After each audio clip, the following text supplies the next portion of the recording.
The new 4.5 Chronicled Witch banner is the talk of the town. But what about the residents of said banner?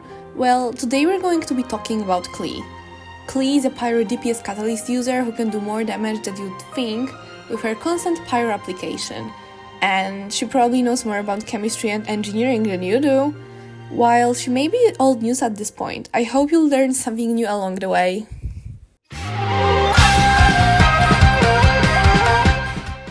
Her elemental skill is the fan favorite Jumpy Dumpy. She throws Jumpy Dumpy, a large bomb that ignites pyro with every bounce, before exploding into a ton of mines that explode upon contact with enemies or after 15 seconds in a kaboom of pyro damage.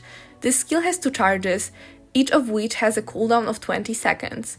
It is great for spamming, then switching to a support before continuing attacking. Her Ascension passive Pounding Surprise makes it so when Jumpy Dumpy or her normal attack deals damage, Klee has a 50% chance to receive an Explosive Spark. This Explosive Spark is used up on her next charged attack, causing it to not take stamina and deal damage increased by 50%. On that note, her other Ascension passive Sparkling Burst makes it so if her charged attack is a critical hit, all members of the party gain 2 energy. Her burst, Sparks and Splash, will continuously summon little pyro laser gun things called, Sparks and Splash for 10 seconds. They will hit enemies with AoE pyro damage in chunks, with about probably just under a second in between. As far as I can tell, they are either in groups of 5 hits or 2 hits. The burst will end upon switching characters. And Klee can honestly die super easily, so make sure she won't die during her burst by utilizing healers, shielders, or good dodging. Her recommended talent order is, all of them, at the same time. I suppose if you had to pick a priority order, normal attack, then skill, then burst, but you'll more likely just want to level all of them equally. Her exploration passive, All of My Treasures, makes it so you can see one nearby regional speciality of Mondstadt highlighted on your map. A regional speciality is an item that only appears in one region, like Klee's own needed Philanemo mushrooms. Now, let's talk about constellations. Her first constellation makes it so her attacks and her elemental skill have an unspecified chance to summon sparks that bombard opponents, dealing damage equal to 120% of her burst damage. Her second constellation makes it so if any opponent steps on one of the Jumpy Dumpy mines, their death is decreased by 25% for 10 seconds. Her third and fifth constellation raise her elemental skill and burst levels by 3 respectively. Her fourth constellation makes it so if she leaves the field during her burst, her departure triggers an explosion that deals 555% of her attack as pyro damage. Her sixth constellation causes all party members other than Klee to regenerate free energy every 3 seconds during the duration of Klee's burst. Additionally, when her burst is used, all party members gain 10% pyro damage bonus. Now that we have established her kit, it's time to discuss artifacts.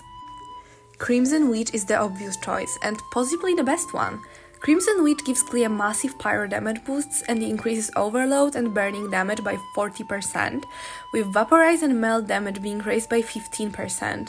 While it is better for specific reactions, it isn't bad at all for Vaporize and Melt teams, as it still provides a solid damage increase, just smaller than for the other reactions. Especially since the 4-piece effect works in her favor, due to her elemental skill having 2 charges, as every time you use her elemental skill, it gains up to 3 charges that boosts her pyro damage based on her 2-piece bonus. Tian actually used a damage calculator to figure out which artifact set is the best for Klee, and the conclusion was in fact Crimson Witch. She tested Crimson Witch, Echoes of an Offering, Wanderer's Troop, and Meretriussi Hunter. The conclusion was that Crimson Witch is the best set for Klee. If you want to be technical, Echoes of an Offering is better if all she does is normal attack, but compared to Crimson Witch, it greatly decreases her damage otherwise. And everyone suggesting Wanderer's Troop should start suggesting Meretriussi Hunter instead. Even though her charged attack is increased by less, it overall is more well-rounded. Just remember to use a healer, not a shielder, to make the 4-piece bonus work. But again, Crimson Witch beats it by over a lot. For those under AR 45, you'll want to use Martial Archist. The mains that you'll want are an attack sense, a pyro damage goblet, and a crit for whichever you need more of a circlet. For substats, prioritize crit damage, crit rate, elemental mastery, and attack percentage. With that, it's time to talk about weapons. The way you play Klee will change depending on her weapon and sometimes your team.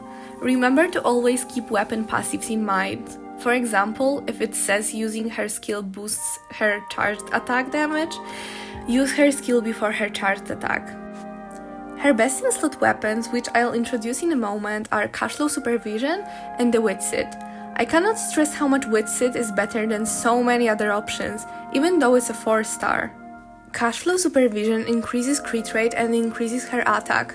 When her HP changes, her normal and charged attacks' respective damages will be increased for 4 seconds. This effect will be triggered every 0.3 seconds, with up to 3 stacks. When it reaches 3 stacks, her attack speed is increased.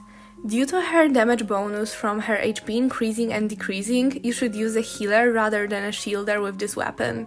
Witsit increases crit damage and has a few different effects that can be triggered. Once every 30 seconds, when Klee enters the field, she'll gain one of the 3 effects.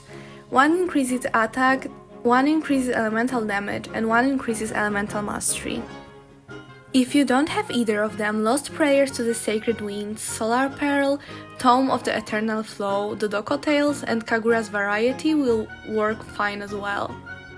For beginners with little more than 3 stars, Twin Nephrite is what you should use.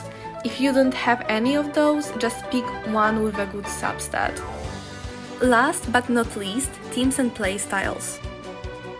The best way to start your team is think of what reaction or reactions you want and try to add supports with the elements you want to use to achieve that reaction.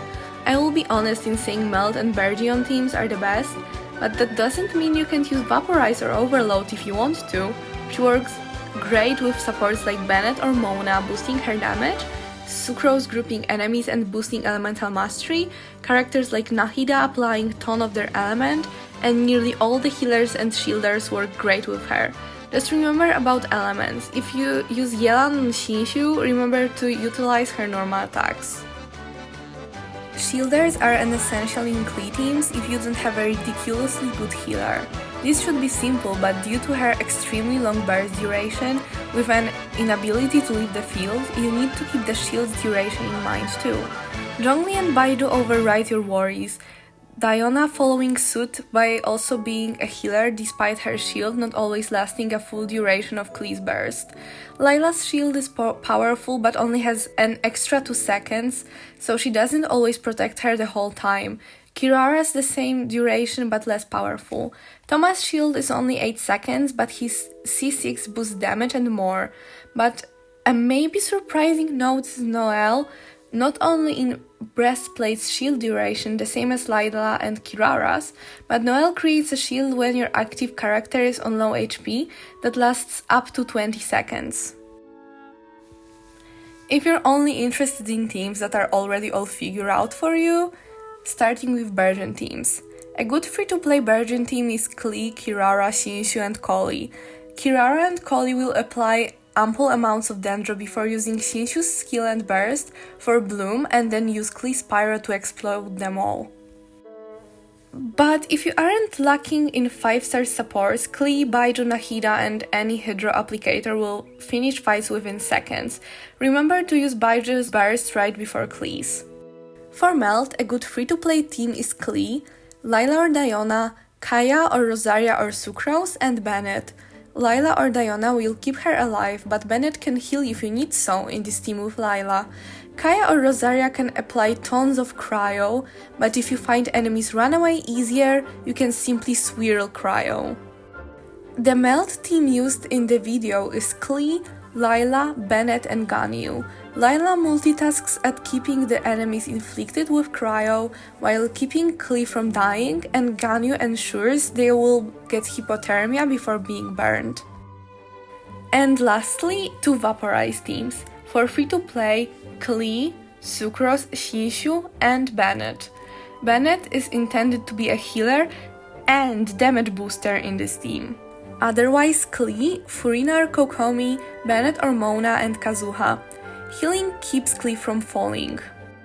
If you're still not satisfied, you can always check HoYoLab's lineup simulator for more ideas. And a lore fun fact to end the guide with. Klee doesn't actually know how or when she got her vision due to being so young when she received it. Subscribe and comment if you've got any questions.